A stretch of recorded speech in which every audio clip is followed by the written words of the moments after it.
आज marks marks की दौड़ लगी हुई है। Face the fear, there is no fear. जो डर गया वो मर गया। कि माँ बाप में भी कि अगर उनके बच्चों को मार्क्स नहीं मिले तो अच्छा कॉलेज नहीं मिलेगा, अच्छा कॉलेज नहीं मिला तो अच्छी जॉब नहीं मिलेगी। तो यही प्रेशर वो माँ बाप अपने बच्चों पे दे रहे। तो बिना मार्क्स के क्या लाइफ में सफलता हासिल करना पॉसिबल है? तो हमारे यहाँ पे हीरे भी निकलते हैं कोयले की खदानों में। ये है जब आपने साल भर ध्यान नहीं दिए हैं तो अभी क्या है कि लातों के बहुत बातों से नहीं मानते, उसके बारे में आप क्या कहेंगे? छड़ी लागे चमचम विद्या ये घम घम।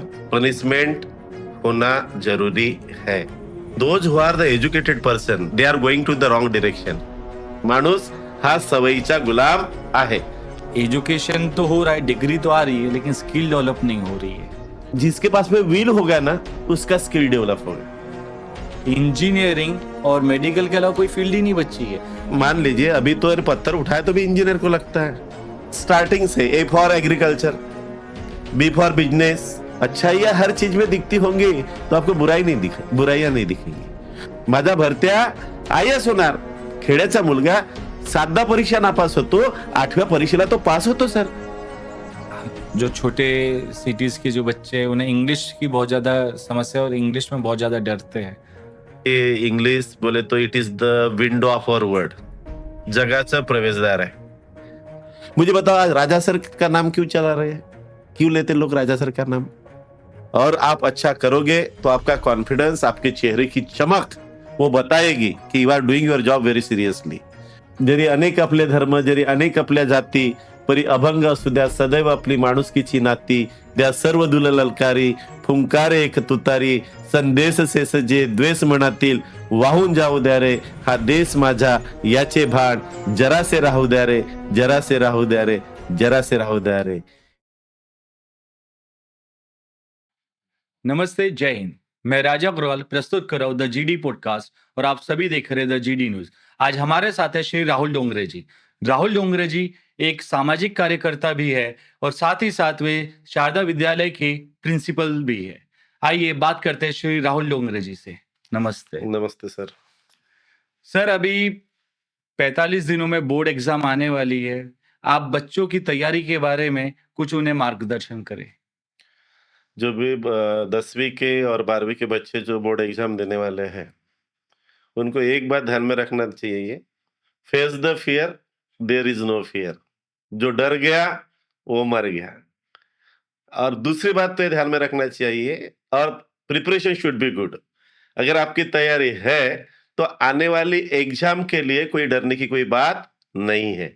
और एग्जाम में मार्क लेने के लिए ऐसे कोई दिक्कत नहीं है। आज के तारीख में 2026 की बात अगर अपन करते हैं, बच्चे ईवी पास हो जाते हैं। सर, जिन्हें ज़्यादा स्कोर करना है, आज बच्चे कई प्रेशर में, अच्छे खासे प्रेशर में दिखते हैं। ये एग्ज़ाम आ रही है और उसमें उनकी तबीयत भी खराब होते जा रही है। कुछ बच्चों की तबीयत खराब हो रही है, ये एग्ज़ाम के प्रेशर की वजह से। तो ये एग्ज़ाम का प्रेशर कैसे हैंडल करें इस समय? देखिए सर, एग्जाम का जो प्रेशर होता है बच्चों का कम और माँ बाप का ज्यादा होता है। माँ बाप दूसरे बच्चे के साथ में अपने बच्चे की कंपैरिजन करते हैं, और इसलिए मैं माँ बाप को रिक्वेस्ट करना चाहूंगा कि वो इस प्रकार का विचार ना रखे, क्योंकि बच्चा तैयारी करता है अपने दिल से करता है और जो सोचता है वो होता है। अगर बच्चे ने ठान लिया कि मुझे इतने परसेंट लेना है, इतने अंक प्राप्त करना है, वो जरूर करेगा। लेकिन माँ बाप ने जानबूझ के उसके ऊपर प्रेशर डाल के अगर वो करते हैं तो बच्चा कर नहीं पाएगा। जहां चाह है वहां राह है। बच्चे की अगर सोच है मुझे करना है तो वो जरूर करेगा। माँ बाप ने यही करना चाहिए। एग्जाम पीरियड है, साल भर तो आपने ध्यान दिया नहीं दिया उसके बारे में मुझे कुछ बोलना नहीं है। जब आपने साल भर ध्यान नहीं दिए हैं तो अभी क्या है, अभी तो आप केयर टेकर की भूमिका करना है। बेटा सुबह उठो, अपनी प्लानिंग के साथ में पढ़ाई करो। जो नहीं समझता है, मुझे समझता है तो मैं आपको बताती हूँ या बताता हूँ।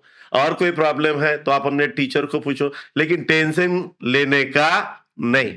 ये माँ बाप टेंशन देते हैं, फिर बच्चों का टेंशन ज्यादा हो जाता है, और फिर बाद में जो नहीं होना चाहिए वो भी बात होती है। तो मैं पेरेंट्स को एक सजेशन करूंगा कि आप चिंता मत करो, आपके लड़के में क्वालिटी है। उस क्वालिटी के आधार पर वो एग्जाम में अंक प्राप्त करेगा। बेशर्त यह है कि किसी के साथ में कंपैरिजन ना करे, क्योंकि परसेंटेज लेने से कोई आदमी बड़ा नहीं होता। जिनको अंक कम भी मिलेंगे तो उसकी जिंदगी लाइफ में सक्सेस होने वाली है, इतना जरूर है। सर लेकिन देखा गया आज सब जन कॉम्पिटिटिव एग्जाम के पीछे भाग रहे हैं। आज मार्क्स मार्क्स की दौड़ लगी हुई है और यही मार्क्स के एक बहुत ज्यादा प्रेशर बच्चों में दिख गया है, खासकर माँ बाप में भी, कि अगर उनके बच्चों को मार्क्स नहीं मिले तो अच्छा कॉलेज नहीं मिलेगा, अच्छा कॉलेज नहीं मिला तो अच्छी जॉब नहीं मिलेगी। तो यही प्रेशर वो माँ बाप अपने बच्चों पे दे रहे। तो बिना मार्क्स के क्या लाइफ में सफलता हासिल करना पॉसिबल है? देखिए राजा सर, आप भी टीचर हो, मैं भी टीचर हूँ। We have lot of experience. 10वीं तक के जो मार्क है वो उतना ज्यादा मायने नहीं रखते। आपको 11वीं 12वीं के बाद में ही, फिर बाद में आपकी नीट होगी या JEE होगी, उसके माध्यम से उनको वो एग्जाम फेस करना पड़ेगा, तब आपको एडमिशन की तरफ जाना पड़ेगा।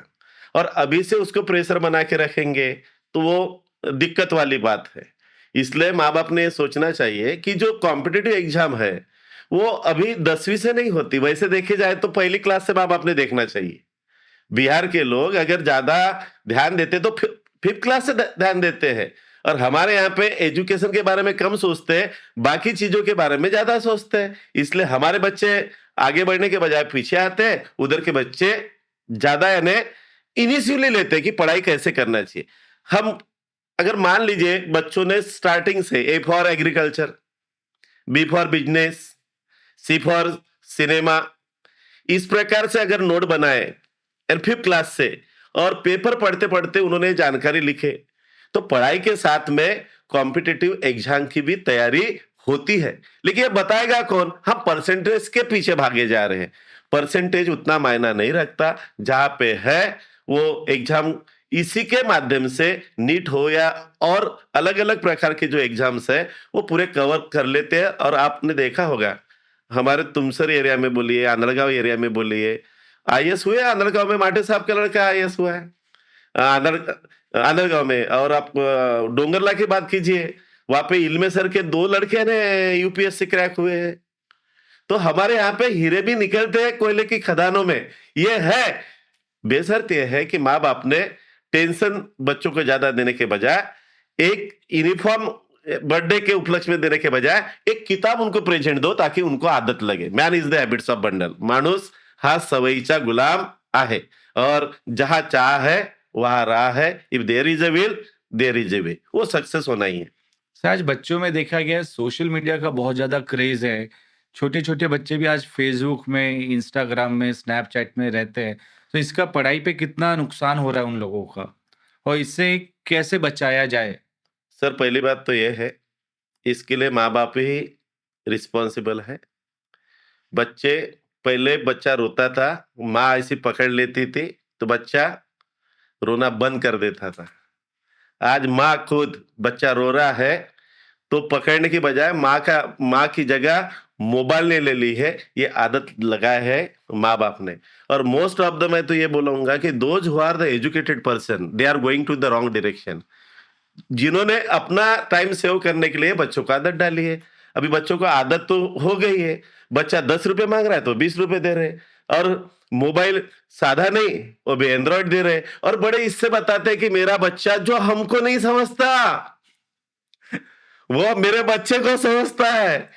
ये बोलने में अच्छा लगता है, लेकिन बच्चा जब उसका गलत यूज करता है तब अपने को बुरा लगता है। आप देखिए ना, आपको भी अनुभव, मुझे भी अनुभव। अगर मोबाइल में अच्छा देखो तो बार बार बार बार बार बार अच्छा ही दिखाई देगा, और बुरा देखो तो बार बार बार बार बुरा देखेगा। और इनकी उम्र क्या है? ये टीनेजर पीरियड है। तो टीनेजर पीरियड में जो डिसीजन लेने की क्षमता उनमें जो होती है वो नहीं होती। बुरा ज्यादा सोचते हैं, अच्छा कम सोचते हैं। और इसलिए मैं तो यानी 10वीं 12वीं के बच्चों को ये यानी उनको यानी मैं सजेशन दूंगा कि बेटा, अगर आपको पढ़ाई करना है, आपका ज्ञान बढ़ाना है, तो किताब के सिवा दूसरा चारा नहीं है। वाचाल तर वाचाल। आप मोबाइल का भी अगर यूज करते हैं एज एन एजुकेशन इसमें, और अपन डिक्शनरी के बारे में सोचते हैं, तो सर अपन डिक्शनरी अगर देखते हैं तो ये के बारे में अगर सोचे, एग्रीकल्चर अगर ढूंढना है तो एग्रीकल्चर ढूंढते ढूंढते अपने को 10-20 वर्ड ऐसे ही मालूम हो जाते हैं। मोबाइल से क्या होगा, आपको एक वर्ड ढूंढोगे तो आपको एक ही मालूम होगा। यानी ये जो मोबाइल जो चीज है ये बहुत घातक हो गई है सर। बच्चे उसका यूज जो होना है वो पॉजिटिवली कम होता है, निगेटिवली ज्यादा होता है। बड़े अच्छे लगते हैं, यही है, गुड मॉर्निंग है, गुड नाइट है। इसके अलावा न्यू जनरेशन में विजन नहीं है। अगर विजन है तो वो कामयाब होंगे। पढ़ाई की तरफ फिर से जाना पड़ेगा। और जितने भी प्रॉब्लम्स आ रहे, हेल्थ के प्रॉब्लम आ रहे हैं, ड्यू टू वो जो स्किन अपन जो देख रहे हैं ना, उसके ऊपर आंखों का प्रॉब्लम आ रहा है, तबीयत खराब हो रही है, बच्चों को नींद नहीं आ रही है, यानी गाने सुनते सुनते यानी बच्चे सो रहे हैं। तो ये बात है ना, it's a very critical for our next generation. तो माँ बाप ने भी अपने बच्चों को मोबाइल यूज करने के लिए नहीं देना चाहिए, और वो बचपन से ही उन्हें इसके ऊपर है ना रोक देना चाहिए। और माँ का प्यार, बाप का प्यार जैसे पहले अपने को मिलता था, वैसे अभी भी मिलना चाहिए। तो इस माध्यम से सोशल मीडिया के बारे में, जो इंस्टाग्राम है, जो रील्स बनाते हैं, बाकी कुछ करते नहीं, पढ़ाई कम, रील्स ज्यादा, तो आने वाले जनरेशन ये इनका डेवलपमेंट जितना होना चाहिए उतना नहीं हो रहा है। इसलिए उन्होंने उसके ऊपर बैन ही रखना चाहिए। बच्चे ने भी खुद ने डिसीजन लेना चाहिए। सर लेकिन अब जिन बच्चों को तो आदत हो गई है, ये तो हम छोटे बच्चों के लिए कर सकते हैं, लेकिन जो अभी 10वीं 12वीं में हो, जिन्हें मोबाइल की लत लग गई, उनसे कैसे मोबाइल छुटवाया जाए? देखिए, पहले तो उनको है ना समुपदेशन देना चाहिए। जैसे कि अपन बच्चों को है ना गुड टच और बैड टच के बारे में समझा रहे हैं ना, अभी उनको डांटने से ये छूटने वाला नहीं है। उनको प्यार से समझाना पड़ेगा। जैसे प्यार से समझाते हैं, इसके ड्रॉबैक्स क्या है, इसके बैड इफेक्ट क्या है, वो जरूर समझेगा। दो बच्चे के बारे में अगर हम कंपेरेटिवली अपन करते तो नहीं, लेकिन कंपैरिजन करने के बाद में अगर उनको समझाते हैं कि बेटा मोबाइल देखने से इसकी आंख खराब हो गई, इसके कान को सुनाई नहीं आ रहा, बार बार वो आपके कान में च रहता है, सुबह भी जाते हो तो कान में रहता है, वो है ना बहरा हो गया, देखने से उसको छोटे बचपन में यानी उसको चश्मा लग गया। आपको ऐसा लगता है क्या कि आपको लगना चाहिए? तो बेटा छोड़ दे आदत, ये बुरी आदत है। प्यार से अगर समझाते हैं, तो तथागत भगवान गौतम बुद्ध ने भी कहा था कि अगर किसी को जीतना है तो युद्ध से नहीं जीत सकते उसे प्यार से ही जीत सकते हैं। और बच्चों को समझाना आज के तारीख में एजुकेशन में वही कहा गया ना सर, कहाँ पनिशमेंट की बात करेंगे अपन उनको प्यार से ही समझा सकते हैं। अगर आपने राजा सर ने अगर गौरव सर के यानी कंधे पे हाथ रख दिया तो उसको गुड फीलिंग होगी। डोंगरे सर ने अगर किसी बच्चे के ऊपर बोला, अरे बाळा हे असं नको करू, हे चांगलं नाही बेटा, तू अच्छा लड़का है, वो अच्छा लड़का है बोलने के बाद में उसकी रिएक्शन अच्छी आएंगी। आप बोलो ना सर उसको आप बुरा लड़का है करके वो बुरा है, फिर से ना बुरा भरा करने का वो प्रयास करेगा। अच्छा बोलेंगे तो जरूर वो अच्छा बनने का प्रयास करेगा। तो पॉजिटिव सोच उसका करियर चेंज कर सकती। सर लेकिन कई बार बोला जाता है कि लातों के भूत बातों से नहीं मानते, उसके बारे में आप क्या कहेंगे? वो एक जमाना था सर कि छड़ी लागे चमचम विद्या ये घम घम। मुझे भी अभी भी ऐसा लगता है। मैंने भी 2 दिन पहले एक हमारे स्नेह सम्मेलन हुआ, उसमें बोला था कि आज हमारा अगर पनिशमेंट का दौर अगर थोड़ा सा रहता तो मैंने बोला शारदा विद्यालय के आजू बाजू में लाल दिए की गाड़ी खड़ी कर देता था। लेकिन क्या करें, वी आर बाइंडेड ना, we have no rights to give the punishment to our students. फिर भी इसका मतलब पनिशमेंट से ही सब कुछ होगा ऐसा नहीं है। आपको चेंज करना पड़ेगा, अपडेट करना पड़ेगा। हमको लगता है पनिशमेंट आप भी देते हैं, मैं भी देता हूँ we have rights, we have birth right, ऐसा बोलेंगे अपन। ये है, ये स्टूडेंट समझ के उसको पनिशमेंट नहीं देते सर, अपन अपने बच्चे समझ के अपन पनिशमेंट करते। जिस प्रकार से अपने बच्चे के बारे में अपन सोचते हैं कि मेरा बच्चा ये होना चाहिए, मेरा बच्चा डॉक्टर होना चाहिए, आईपीएस होना चाहिए, और कुछ होना चाहिए, कितनी लगन रहती है अपने बच्चे के प्रति। तो मुझे भी ऐसा लगता है, आपको भी ऐसा लगता है कि मैं जिस बच्चे को पढ़ा रहा हूं वो कुछ ना कुछ बनना बनना चाहिए। चाहिए। तो गुस्सा तो आना है ना सर। तो गुस्से में एक जग अगर तमाचा मारते हैं तो कोई बड़ी बात नहीं है। वही तमाचा आगे उसको है ना याद दिलाता है कि राजा सर ने मुझे एक तमाचा मारे थे, डोंगरे सर ने एक तमाचा मारे थे। वो अपने बीवी को बताएंगे, देख उस समय मारे थे लेकिन आज मैं कुछ बना हूं और ड्यू टू राजा सर के वजह से बना हूं, ड्यू टू डोंगरे सर की वजह से बना। अभी नहीं समझता है सर, लेकिन समझता है। यानी अगर सुबह का भूला, अगर शाम को घर पहुंचे तो उसको भूला नहीं कहते। तो अभी अपने तो लाइफ इज एन एडजस्टमेंट है सर। समटाइम्स कर सकते हैं अपन, पनिशमेंट तो नहीं देना है, लेकिन दिल है मानता नहीं सर लेकिन रोकना आज देखा जाए तो बहुत मुश्किल हो गया बच्चों को डिस्ट्रैक्ट होने से। एक जनरेशन ही एक अलग दिशा में जा रही है। तो क्या ये पॉसिबल लग रहा है आपको कि अभी हम रोक सकते हैं, बच्चों को बचा सकते हैं? मैं सीरियसली आपको बोलना चाह रहा हूँ सर, ये तो मैं हँस के टाल दिया, लेकिन मुझे लगता है पनिशमेंट होना ज़रूरी है। जब तक के पनिशमेंट होगी नहीं, तब तक के बच्चों में सुधार आता नहीं। कुछ बच्चों को कुछ भी नहीं बोलो तो भी वो they are doing their work very sincerely, no doubt. लेकिन कुछ अच्छे ऐसे बच्चे हैं कि एक को अगर पनिशमेंट दिए, तो सब बच्चे शांत हो जाते हैं, लाइन ऑफ हो जाते हैं। और माँ-बाप की कहाँ सुन रहे हैं सर? पहले के ज़माने में खुद माँ-बाप बोलते थे इसको पनिशमेंट करो, मारो। आज हर एक के पास में 1 है, 2 है, किसी के पास में तो ले भी लेते बेचारे गोद, तो उसकी परवरिश करना बोले तो बहुत बड़ी ज़िम्मेदारी होती है। वो नहीं पनिशमेंट कर सकते, लेकिन वो किसके ऊपर जवाबदारी दे देते हैं? टीचर्स लोग के ऊपर। टीचर लोग अगर इस नियम के माध्यम से या कोई सर्कुलर के माध्यम से अपने आप को है ना ऐसे रोकेंगे, तो मुझे आने वाली जनरेशन जो है ना सर, वो नहीं सुनने वाली है। तो मुझे तो ऐसा लगता है, ये मेरा पर्सनल व्यू है, किसी के ऊपर मैं ऑब्जेक्शन नहीं कर रहा हूँ। लेकिन मुझे ऐसा लगता है कि कभी-कभी आदमी को गुस्सा आना ज़रूरी होता है, क्योंकि गुस्से गुस्से में पावर होता है सर। गाली भी देते तो पावर होता है कि नहीं? गाली में पावर है। एकाध लड़के ने एकाध लड़की को कुछ बोला, वो कुछ नहीं बोल पाएँगे, स्माइल करेंगी तो उसकी ताकत बढ़ जाएँगी। अगर उस लड़की ने बोले ऐसे भी रिएक्शन दी, तो भी बच्चे की ताकत नहीं होती है। नहीं, शब्द में पावर है, इसलिए कभी-कभी अपने जो वर्डिंग होते हैं, वो चेंज होते हैं। गुस्सा आना चाहिए सर। लगन है अपनी, बच्चों के प्रति एक प्रकार का डिवोशन है। पगार मिलना बड़ी बात नहीं है सर, पगार तो मिलता ही है। लेकिन पगार जिस वजह से अपने को मिल रहा है कि मेरे आगे आने वाली जनरेशन ही अच्छी होना चाहिए।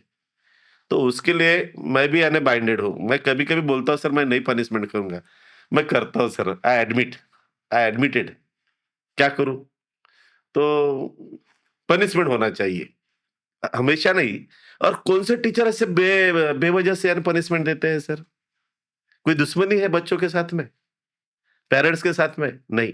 अगर मुझे ऐसा लगता है कि मेरे शारदा विद्यालय का नाम ऊँचा होना चाहिए, तो sometimes I will take decision ना सर। और उसमें अगर सुधार लाना है, तो हर एक के लिए तो नहीं, एक आध बंदा रहता है जो उसको सुधारने के लिए इस प्रकार का यानी यूज़ होना ही चाहिए। और मैं तो ये बोलता हूँ माँ-बाप ने भी थोड़ा टीचर के साथ में ऐसा बोलना चाहिए की "सर, माझ्या पोराला दुरुस्त करण्याची ही तुमची जबाबदारी आहे. तुम्ही वेळप्रसंगी त्याला शिक्षा दिली तरी चालेल." और कोई सर बेरहमी से कोई मारता नहीं। वो ऐसा हो जाता है कभी का बैठना और डाली का टूटना, कभी-कभी आँख पर आ जाता है तो ऐसा लगता है, लेकिन पनिशमेंट मस्ट बी देयर। इससे सुधार आ ही जाएगा। बिल्कुल आता है सर, हमेशा तो नहीं, लेकिन कभी-कभी। ये बोला जाता है कई बार बच्चे मारने से ढीठ बन जाते हैं। नहीं, रोज रोज काहे के लिए पनिशमेंट? एक बार दो। अभी जैसा मैं हूँ, मैं बहुत अच्छा इंसान हूँ। मुझे गुस्सा नहीं आता ऐसा कोई बोलेगा। आता है। आना भी चाहिए। कभी आँखों से आँसू भी बहना चाहिए, कभी-कभी हँसी भी आना चाहिए। बच्चों के साथ में अपन जिस प्रकार से व्यवहार करते हैं, तो बच्चे में एनर्जी क्रिएट होती है। लेकिन जब एक आध बार बोले, "ए!" तो वो अलर्ट हो जाते हैं ना, तो ये चीज़ें होना ही चाहिए। कभी-कभी ओरैलिंग जिस प्रकार से गाड़ी की ओरैलिंग की जाती है, और गाड़ी एवरेज देती है, माइलेज देती है, वैसे कभी-कभी बच्चों की ओरैलिंग होना चाहिए। मेरा खुद का बच्चा क्यों ना रहे सर, मैं मेरे बच्चों को भी मैंने पनिशमेंट किया हूँ। सर वही आज ज़रूरी तो है क्योंकि अगर हम अभी नहीं सुधारे, तो सुधारने का मौका छूट जाएगा और बच्चे सुधर गए तो उनका भविष्य बनेगा और साथ ही साथ देश का भी भविष्य बनेगा। और आज बोला जा रहा है स्किल इंडिया डेवलप होना चाहिए और हमारे इसमें एजुकेशन तो हो रहा है, डिग्री तो आ रही है, लेकिन स्किल डेवलप नहीं हो रही है। अभी क्या हो रहा है सर राजा सर, स्किल भी है और विल भी चाहिए। स्किल के साथ में विल चाहिए। स्किल डेवलप तो हो रहा है, लेकिन कुछ-कुछ है ऐसा ही स्किल डेवलप हो रहा है। अरे दे आर नॉट मास्टर, है ना? They are not an expert. वो बोलते हैं कि हम लोग यानी डेवलप हुए हैं, लेकिन जिसके पास में विल होगा ना, उसका स्किल डेवलप होगा। तो स्किल में जिस प्रकार से अपन ये देखते बच्चों के बारे में, तो वो एजुकेशन प्रोसेस में भी उनको कोई प्रावधान नहीं दिया गया है। जो बच्चों की जो यानी इंटरेस्ट जिसमें होना चाहिए, उसमें कहाँ भेजते हैं अपन, वो जाना चाहता है, वो अपन माँ-बाप उसको भेजते नहीं। उसको बनना है डॉक्टर, माँ-बाप बोलते हैं इंजीनियर बन, और जिसको बनना है इंजीनियर, उसको बोलते माँ-बाप डॉक्टर बन। क्यों बन? तो अगले का लड़का डॉक्टर बना, उसका लड़का इंजीनियर बना। तो ये नेगेटिव जो कॉम्पिटिशन है, उससे स्कूल डेवलप नहीं होती। मैं आपको छोटा-सा उदाहरण बता रहा हूँ। मुझे डांस नहीं आता, और आपने शादी-ब्याह में मुझे ढकेल दिया कि डोंगरे सर आप डांस करो, तो मैं क्या बोलूँगा? अरे नहीं ना यार! और मुझे आपने फ़ोर्स भी कर लिया और ढकेल दिया, तो मैं क्या, नहीं ना सर। लेकिन आपने अगर वहाँ पे किसी को बोले आपने कि सर आपको स्पीच देने जाना है, तो मैं क्या बोलूँगा, sir definitely I will come. ये मेरी इच्छा है ना, मेरा स्किल वहाँ पे डेवलप होगा, मेरी इच्छा वहीं पे है। तो अगर ड्राइंग वाले में है तो वो ड्राइंग बराबर करेगा, कबड्डी खेलने वाला होगा तो आकाश पिक्कल मुंडे होगा, अगर यानी समोसा बेचने वाला होगा तो डॉट कॉम समोसा वाला होगा, वो जलेबी वाला होगा तो वो हरियाणा वाला जलेबी वाला होगा, बड़ा वाला होगा तो वो तिजारी वाला होगा, क्योंकि उसमें उनमें एक प्रकार का स्किल उन्होंने डेवलप किया और डेवलप करने का प्रयास करेगा, क्योंकि इंटरेस्ट है।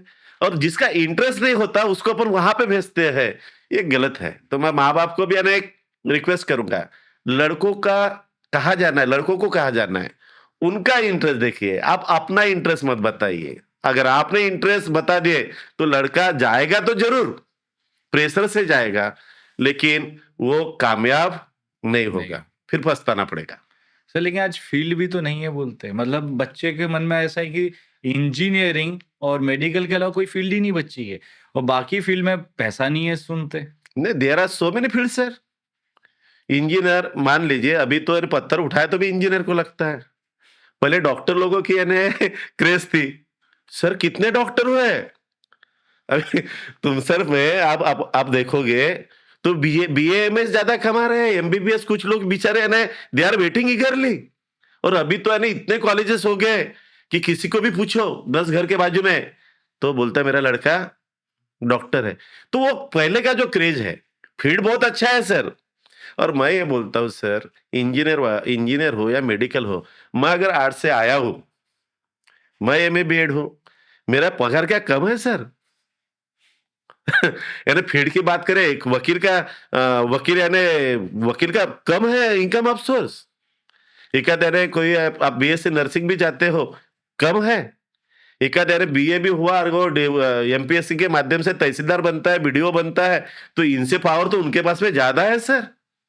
और पावर भी ज्यादा है, लोगों का काम भी बहुत अच्छे ढंग से करते हैं, लोकोपयोगी यानी काम करते हैं वो लोग, कई लोगों की जिंदगी बनाते हैं वो, इतना पावर है। आप ज्यादा से ज्यादा क्या बनोगे?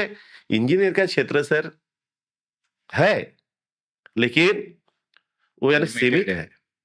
डॉक्टर है सर, वो भी क्षेत्र अच्छा है, उनकी वजह से अपन जिंदे हैं, वो भी ठीक है। लेकिन बाकी के क्षेत्रों को आप है ना उसको कम आंकने की कोशिश ना करें। हर क्षेत्र में यानी तरक्की है, ये है कि उसमें आपने मास्टरी करना चाहिए। आप यानी क्रीड़ा क्षेत्र में जाइए, नाम रोशन ही है। और कोई भी क्षेत्र ले लीजिए, तो वकील के बारे में बोलिए तो आज वकील है ना बहुत अच्छे इसमें है। सर लेकिन इसमें छोटे एरिया में खासकर जैसे हम तुमसर देखें या तुमसर जैसे जो छोटे एरिया है, इसमें इसके बारे में जागरूकता नहीं है, उतना गाइडेंस नहीं मिलता बच्चों को। उनको सिर्फ यही मान्यता रहती है उनके दिमाग में कि भाई सिर्फ इंजीनियरिंग और सिर्फ मेडिकल ने जो दूसरी फील्ड के बारे में ना पेरेंट्स बता रहे हैं ना टीचर्स बता रहे हैं। एक पूरा फैड सा चल रहा है कि आप इंजीनियरिंग एंट्रेंस एग्जाम दीजिए, आप नीट और जेईई करिए, सीईटी करिए, बस यही। इसके अलावा आप बता भी तो नहीं रहे बच्चों को, तो उन्हें पता कैसे चलेगा? मैं आपके जानकारी के लिए बता रहा हूँ कि जो कंप्यूटर इंस्टीट्यूट चला रहे हैं, उन्होंने पूरा चार्ट बना के दिया है। आफ्टर 12वीं क्या-क्या करना है। हम लोग भी यानी कई यानी काउंसलिंग प्रोग्राम वहाँ पे अरेंज करते हैं। लेकिन जो दोस्त लोग रहते हैं, उनका जो यानी एरिया रहता है, वो एरिया से आगे जाना नहीं नहीं चाहते। चाह रहे। नहीं तो कितने सोर्सेस है सर। आप बीएससी होने के बाद में आप साइंटिस्ट भी तो हो सकते हैं ना। काफी है। आप बीएससी में कितने पार्ट्स है, यानी मेरे ख्याल से 50 पार्ट्स होंगे। और ये जो है ना एमपीएससी है, यूपीएससी के माध्यम से कई यानी पोस्ट है, कई क्रैक हो चुके हैं। अपने यहाँ के बच्चे क्रैक, सीओर का बच्चा क्रैक हुआ है। तो लोगों में ना अवेयरनेस जितना चाहिए उतना नहीं है। और हमारे बच्चे एनर्जी खर्च क्या करते हैं सर, पढ़ाई के ऊपर नहीं करते। मुझे ऐसा नहीं बोलना चाहिए। हमारे जो बच्चे हैं एनर्जी, जैसे आपने देखा होगा सन त्योहार में सबसे ज्यादा आगे अपने ही बच्चे रहते हैं। मारबत का नाम सुने आपने? हम्म, हमारी संस्कृति है। ये बच्चे वहां पे पढ़ाई छोड़ के अरे घेऊन जागे, वो वाला प्रकार होता है। 10 दिन आराधना करना चाहिए, लेकिन बाकी के लोग 1 दिन, 1.5 दिन, 2 दिन करते हैं। हमारे बच्चे 10 दिन उसी के पीछे लगते हैं। तो मेरा ये कहना है कि आप यानी भावनाओं के साथ-साथ अपने कर्तव्य का भी पालन करिए, अपने अधिकार भी जानिए। और हमारा फ्यूचर कहाँ है? इससे हमारा भला होगा क्या? ये भी बच्चों ने यानी सोचना चाहिए। यानी we must think seriously before doing anything. कुछ करने के पहले कुछ सोचना चाहिए। अच्छाइयाँ हर चीज़ में दिखती होंगी, तो आपको बुराइयाँ नहीं दिखेंगी। तो बुरा बोले तो यानी कोई चोरी करना ही बुराई नहीं है, लेकिन अपना समय अगर कहीं गलत जगह जा रहा है, तो समय और लहर किसी की प्रतीक्षा नहीं करती ना सर। और बीता हुआ समय कभी वापस नहीं नहीं आता। अगर उचित समय पे उचित अरे आप निर्णय लोगे, तो आपका लाइफ बनेगा, अदरवाइज नहीं बनने वाला है। ये हमारे जनरेशन ने अभी सोचना चाहिए। अभी 10वीं 12वीं की एग्जाम है, पहले से ही अगर उन्होंने प्लान किए, यानी प्लानिंग किया, तो मेरे ख्याल से एग्जाम में किसी प्रकार का ट्रेस नहीं आता, और ट्रेस लेना भी नहीं चाहिए। मैं तो ये भी बोलता हूँ कि मान लीजिए कि बच्चा ने फेल भी हो गया, तो क्या एग्जाम नहीं है? अगली एग्जाम। और भारत का इतिहास है, जो लोग एग्जाम में फेल हुए हैं उन्होंने इतिहास ही क्रिएट किए हैं। जिन्होंने शादी नहीं किए हैं उन्होंने इतिहास ही क्रिएट किए हैं। मतलब एग्जाम में फेल होना जरूरी है। हाँ, अपीएससी एशियाची पहिली पायरी है। भरत आंधळे का नाम आपने सुना होगा। भरत आंधळे नामक व्यक्ती जो है 7 बार परीक्षा नापास हुआ। आणि भरत आंधळेची आई म्हणायची माझा भरत्या आय-एस होणार. आजी म्हणायची सर, माझा भरत्या आय-एस होणार. खेड्याचा मुलगा 7दा परीक्षा नापास होतो, 8व्या परीक्षेला तो पास होतो सर। तो अपीएस बच्चों ने देखना चाहिए, लिख लेना चाहिए। अपीएससी एशियाची पहली पायरी है। 2 बार फेल हुआ तो दिखना, अपीएससी एशियाची दूसरी पायरी है। तीसरी बार हुआ तो भी डरना नहीं, अपीएससी एशियाची तीसरी पायरी है। और होना क्या, किसको हिसाब देना है? और अगर उसके मन में अगर यानी उसका विल पावर अच्छा हो गया सर, तो डेफिनेटली वो जिंदगी में सक्सेस होगा। और सक्सेस इतना मिलेगा कि सारी दुनिया भी बोलेगी, बोले तो यानी काम करना चाहिए तो इसके जैसा सक्सेस मिलता चाहिए सर, कोई बड़ी बात नहीं है। अभी बच्चों ने क्या करना चाहिए? अभी बच्चों ने यही करना चाहिए, मस्त पढ़ाई करो। जो अभी तक की एग्जाम हुई है 4-5 साल की, उसके पेपर देखिए आप लोग, किस प्रकार के क्वेश्चन आए हैं, वो छुड़ाइए। कम से कम 3 घंटे का पेपर है, तो पौने 3 घंटे में वो छुड़ाकर होना चाहिए, 15 मिनट शेष रहना चाहिए।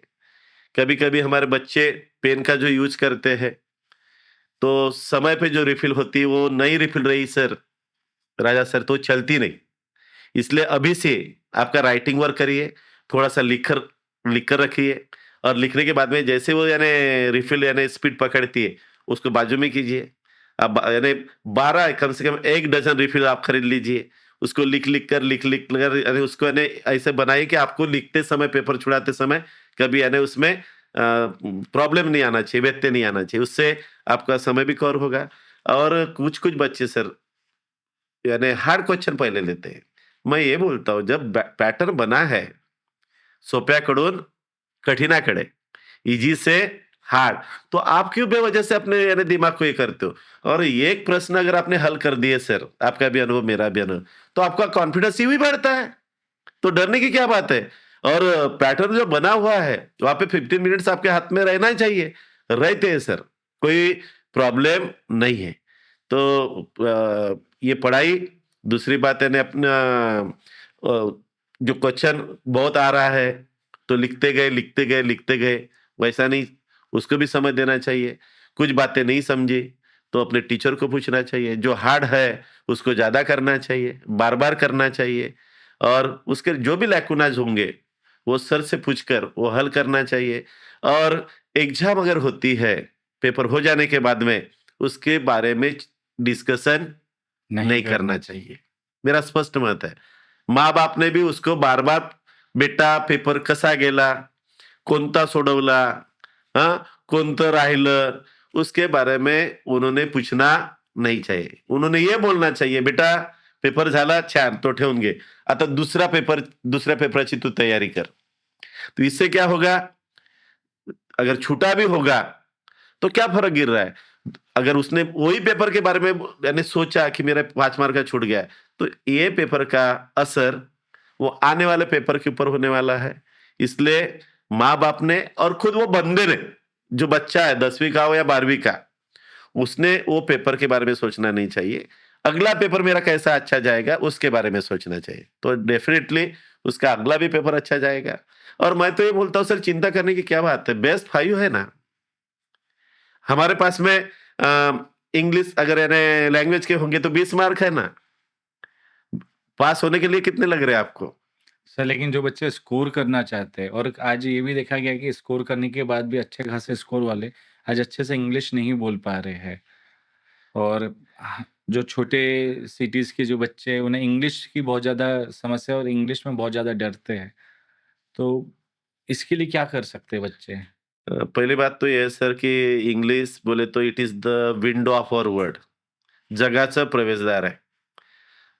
आपके पेरेंट्स देखिए, मेरे पेरेंट्स देखिए, मेरे दादाजी, नानाजी, आपके दादाजी, नानाजी, they were uneducated, but they were spoke very well, है ना? आज वी हैव आज अपने बारे में अगर सोचते कि we have degrees, we have also got the many degrees, but we are unable to speak very well. उसके रीजन क्या है? We have lack of confidence. शब्दसाठा आपल्याकडे नाही. आम्ही बोलण्याचा कधी प्रयत्न केला नाही. अपनी इधर की हालत तो ये है सर कि ना धड़ मराठी बोल पाते, ना हिंदी बोल पाते, ना इंग्लिश. हिंदी भी तो अपनी ऐसी है कि मैं दौड़ते-दौड़ते गया मेरे टोंगरे कुछ लगा. ऐसा यानी हिंदी के बारे में और मैं इंग्लिश टीचर के बारे में बोलना बोलना चाहूँगा कि जो एक ट्रेडिशनल वे है sir, we are going to the translation method, वो गलत है। लेकिन बच्चों को ट्रांसलेशन मेथड बताने के बाद में समझता है, ऐसे अपनी धारणा है। लेकिन मैं ये बोलता हूँ Marathi teacher should be speak Marathi, Hindi teacher should be speak always Hindi. Why English teacher should be speak Marathi और हिंदी? ये तो बर्डन आ जाता है। तो ना बच्चों की प्रोग्रेस होती है सर, ना अपनी प्रोग्रेस होती है। तो मेरे ख्याल से ये बात सभी टीचर्स ने यानी सोचना चाहिए। और रोज सर, रोज अगर 20 वर्ड भी अगर बच्चे ने याद किए, नहीं 20, रोज के 10 वर्ड भी अगर उन्होंने याद किए, तो 1 महीने के कितने हो जाते हैं सर? 300 300, 2 महीने के 600। सर 600 वर्ड बोले तो इंग्लिश बोलने के लिए सफिशिएंट है। लेकिन हमें डर इतना है, बोले कैसा? फिर अपन बोलते समय क्या इज लाओ, वाज लाओ, आर लाओ कि विल लाओ, यानी ग्रामेटिकल अपन बहुत सोचते हैं. तो English should be speak in natural way. मराठीमध्ये बोलताना, हिंदीमध्ये बोलताना आपण ग्रामरचा विचार करतो का सर? नहीं नाही करत. मग इंग्रजी बोलताना आपण काय बरं ग्रामरचा विचार करा? गलत होगा ना, होने दीजिए ना. और टीचर के पास में तो प्लेटफॉर्म है अच्छा बच्चों के साथ में बोलने के लिए. I am not also expert, नहीं हो, लेकिन मैं बोलने का प्रयास करता हूं. तो डेवलप कौन करेगा? जो खुद सोचेगा वो डेवलप करेगा. और वो अगर डेवलप हुआ है तो वो अपने बच्चों को डेवलप करेगा. तो उनको अगर चांस देते हैं छोटी छोटी छोटी छोटी बातों में. मेरी एक आदत है सर, मैं बच्चों को, जैसे मेरे यहाँ पे आपके सामने भी 2-4 बच्चे हैं, मैं उनको एक टॉपिक दे देता हूँ, वो रटने के लिए बोलता हूँ, रट. और फिर वो यानी सभी बच्चों के सामने तू यानी अपने कैंडिड व्यू यानी बता. लड़का बोलता है सर, अगर उसका यानी कॉन्फिडेंस बढ़ गया तो बाकी के ये चीजें वो करने लगेगा, इजी वे से करने लगेगा. तो इसलिए इंग्लिश का जो डर है अभी सिर्फ अपने बच्चों में नहीं है सर, एमएससी होगा, पीएचडी होगा, हाँ, ये वेल एजुकेटेड सभी होगा, में दिख रहा है। सभी में पढ़ते ही नहीं ना सर हम लोग। आज मुझे बताइए, हम लोग एज ए टीचर बाकी का है ना, ऐसा रीडिंग करते क्या सर हम लोग? नहीं हो पाती है। कुछ लोग करते होंगे, उनको मैं सलाम करता हूँ, उनको सैल्यूट करता हूँ। लेकिन हम लोग आज जिस प्रकार से हमने है ना रीडिंग करना चाहिए एज ए टीचर, वो हो रहा है क्या सर? नहीं, नहीं हो रहा है। फिर अपन अगर परफेक्ट नहीं रहेंगे तो बच्चों के ऊपर अपना असर होगा क्या? नहीं होगा। मुझे बताओ, आज राजा सर का नाम क्यों चला रहे हैं? क्यों लेते लोग राजा सर का नाम? कुछ तो है दया, कुछ तो यहाँ पे दया, कुछ तो गड़बड़ है, ऐसा नहीं बोलेंगे ना। दया कुछ तो है। आप जैसा, मेरा परिचय आपसे नहीं हुआ था या मेरा आपसे परिचय, लेकिन नाम तो मालूम था ना कि कोई तो भी राहुल डोंगरे नामक सर है। वो बहुत अच्छे है। मैं बताने तो नहीं आया था। आपने मेरे ना आपकी मार्केटिंग मैंने किया, ना मेरी मार्केटिंग आपने की, लेकिन जो क्वालिटी होती है सर, वो बताना नहीं पड़ता। और आप अच्छा करोगे तो आपका कॉन्फिडेंस, आपके चेहरे की चमक वो बताएगी कि you are doing your job very seriously. मुझे बताने की जरूरत नहीं है कि मैं अच्छा कर रहा हूं। मुझे सेटिस्फैक्शन है कि मैं अपने अपने काम को न्याय दे रहा हूं। इसका मुझे यानी कहीं ना कहीं फीलिंग अच्छा हो रहा है। संतुष्टि है मैं अपने काम संतुष्ट। मैं तो ये बोलता हूँ सर, मैं आईएएस आईपीएस कोई भी होगा, उनको जितना यानी खुशी नहीं मिलती होंगी एज ए टीचर, मैं अभी भी प्रिंसिपल समान नहीं रहता सर। मैं अभी भी एचएम समान नहीं रहता। मैं तो ऐसा लगता है कि बच्चों के साथ में मस्त यानी अध्यापन का कार्य करता भी हूँ। समय नहीं मिला तो मैं तो ऑनलाइन क्लास भी लेता हूँ सर। ये बोलने की बात नहीं है, लेता हूँ। मुझे मालूम है मेरा समय कहाँ-कहाँ जाता है करके। और अभी तो बहुत काम आ गए टीचर लोगों के सामने, बहुत प्रॉब्लम्स है। 2012 से अपॉइंटमेंट नहीं हुई है, टीचर्स कम है, उनके भी हमारे जैसे के भी यानी कुछ यानी प्रॉब्लम्स है। यानी पूरे महाराष्ट्र की बात है सर ये, आप जिस क्षेत्र से जुड़े हुए हो। टीचर्स कम है, बच्चे उतने ही हैं, कॉन्ट्रैक्ट बेस पे लेना पड़ता है। टीचर को ही अपने जेब से कुछ पैसे खर्च करने करना भी पड़ता है, और कुछ पाने के लिए कुछ खोना पड़ता है, ऐसा बोलते हैं लोग। मैं तो बोलता हूँ कुछ पाने के लिए कुछ करना पड़ता है, वो हम कर रहे हैं, इसका हमको सैटिस्फैक्शन है। हमारे टीचर्स के ऊपर भी हमें गर्व महसूस होता है। सर 5 पैसे लोग खर्च करना नहीं चाहते। जब लंग पैसा तब लंग टेस्ट, निकल गया पैसा टकर-मकर देख। पैसे के लिए कुछ-कुछ लोग इतने ₹1 भी खर्चा नहीं करना चाहते। लेकिन पे बैक टू सोसाइटी अपना कर्तव्य बनता है। आगे आने वाले पीढ़ियों के लिए अपन ने इतना करना चाहिए। गवर्नमेंट तो अपना काम कर रही है, लेकिन हमने भी अपना काम करना चाहिए।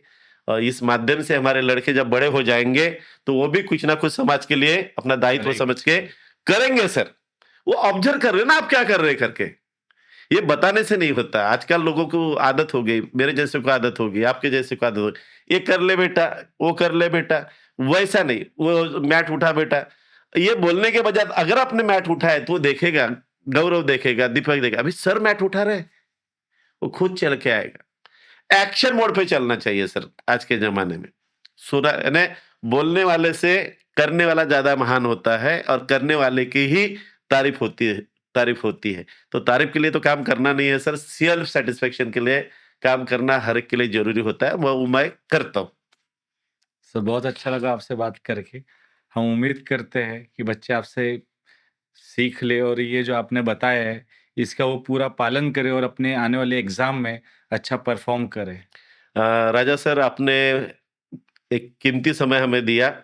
मैं पेरेंट्स लोगों को और स्टूडेंट लोगों को, आज का ये दिन है क्रांति ज्योति सावित्रीबाई फुले, इनका जन्मदिन है, जिन्होंने 1 जनवरी 1848 में स्कूल ओपन किया था। उनके नाम में फुले था सर, लेकिन उनको कभी फूल नहीं नहीं मिले, मिले। फूलों की बौछार नहीं। नहीं हुई। उन्होंने अन्याय अत्याचार ही सहन किया। किसके लिए? हमारे लिए। तो मैं ये चाहता हूँ सभी आम जनता को, हमारे स्टूडेंट्स लोगों को, पेरेंट्स लोगों को, कि अगर सेस यानी एजुकेशन में क्रांति लाना है, तो आप उनके विचारों का भी अनुकरण करें, और जो बच्चे हैं यानी लगन के साथ में पढ़े, मोबाइल का यूज ना करे, बड़ों का आदर करे, छोटों का प्यार करे और देश जरी अनेक आपले धर्म, जरी अनेक आपल्या जाती, परी अभंग असू द्या, सदैव आपली माणुसकीची नाती, द्या सर्व दुल ललकारी, फुंकारे एक तुतारी, संदेश शेष जे द्वेष मनातील, वाहून जाऊ द्या रे, हा देश माझा याचे भान, जरासे राहू द्या रे, जरासे राहू द्या रे, जरासे राहू द्या रे. ही अपेक्षा करतोय आणि आजच्या या मंगलदिनी सर्वांना शुभेच्छा, नववर्षाच्या शुभेच्छा आणि माझ्या या सुपीक डोक्याच्या आणि सडसडत्या रक्ताच्या जाबाज विद्यार्थी मित्रांना 10वीच्या आणि 12वीच्या इन ॲडव्हान्समध्ये all the best. Thank you sir. Thank you.